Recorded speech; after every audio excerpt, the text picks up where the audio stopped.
What is going on, everybody? Today, from the title of the video, you can tell it's probably going to be a bit of an interesting one. What is this thing that he's talking about? Hair greed. I encourage you to stick around and find out. First, this video is sponsored by LaVivid hair. They make a great product. I'm wearing a LaVivid system right now. This one right here is about 90% density and I actually love it. Use my code Jake15 for 15% off any order, and let's just jump back into the video, should we? All right, guys, so let's talk a second about this thing called hair greed. Now, the first time I heard about this concept, hair greed, was from my friend DJ over at Carrot Brotherhood when he was talking about it in this video. Let's take a look, shall we? One of the most common questions that I get on my channel, guys, is why don't I get another hair transplant? The reason why is because I actively avoid something called hair greed. You become greedy for more hair.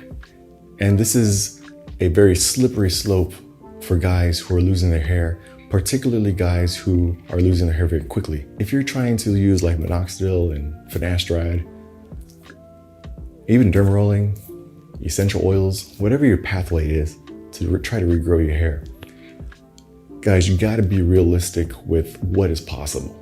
All right, so as you can see, DJ is talking about his experience using finasteride, using derma rollers, using Rogaine, all of this kind of stuff to regrow his hair.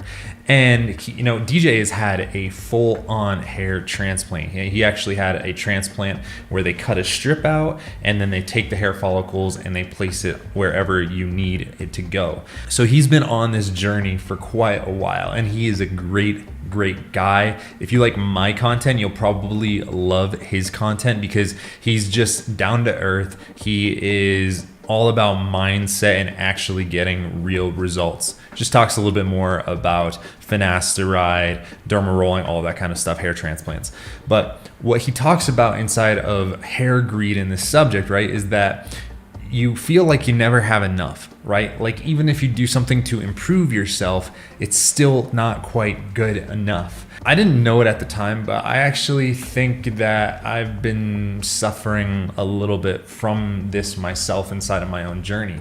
And what do I mean? Well, over this past year, a lot has changed in the way that I look, the way that I feel about myself. Now, in that process, over these past couple months, part of it was due to the stock that was available, but I really got used to me looking the way that I did with having those thicker density units.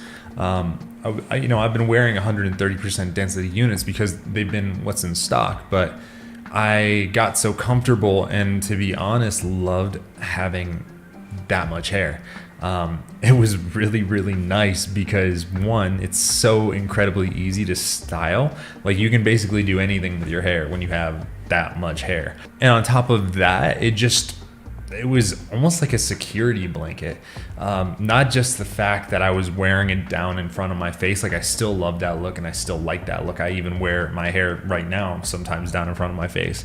But just having that much hair, I don't know, it actually felt like a security blanket. And I started to actually really like having that much hair, even though I knew that it didn't really match up to my proper density, that it didn't really work for me. I knew these problems were there, and there's only so much I could do about it for the time being. But I think it's interesting, like looking back, I was driving in my car today and thinking about how greedy I started getting.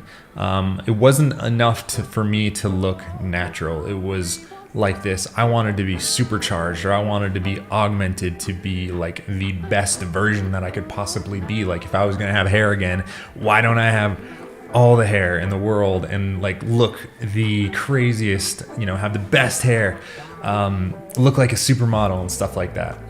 And it's super easy to get carried away with that. Like, I don't want to say the hair got to my head, didn't, but like the hair started getting to my head. And I had a reaction when I went down to this lower density unit. I'll play it right now. My first thought when I put on this unit was like, ooh, I do not like how that looks. This is like way too thin and I'm going to feel just a teensy bit insecure with how little hair I have. As you can see, I wasn't really sure if I liked it.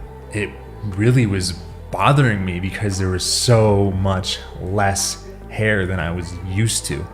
And I've gotten used to it now. I actually like it. I think it's a lot more natural, right? Like undisputedly.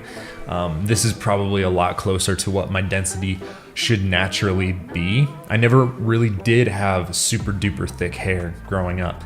It was always like on the finer side, meaning like it wasn't coarse, but it was also relatively thin.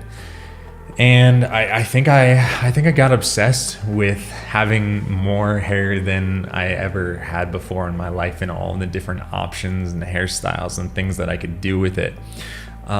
So, this video, I wanted to take my own experience, my own story, and the things that, I'm going through on this journey and relay it to you.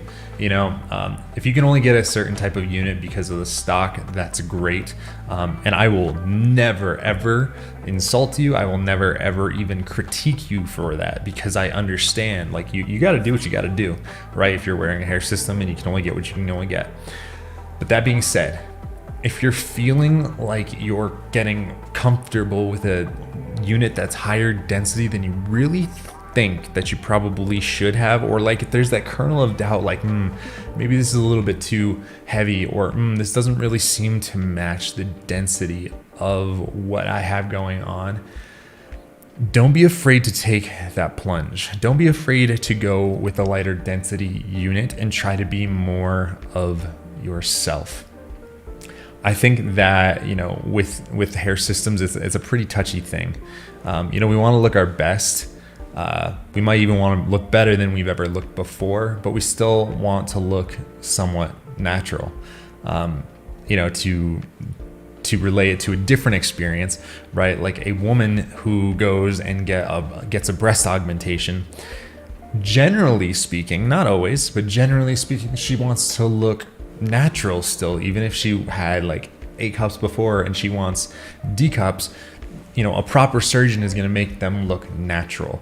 That surgeon is not going to make that person look unnatural.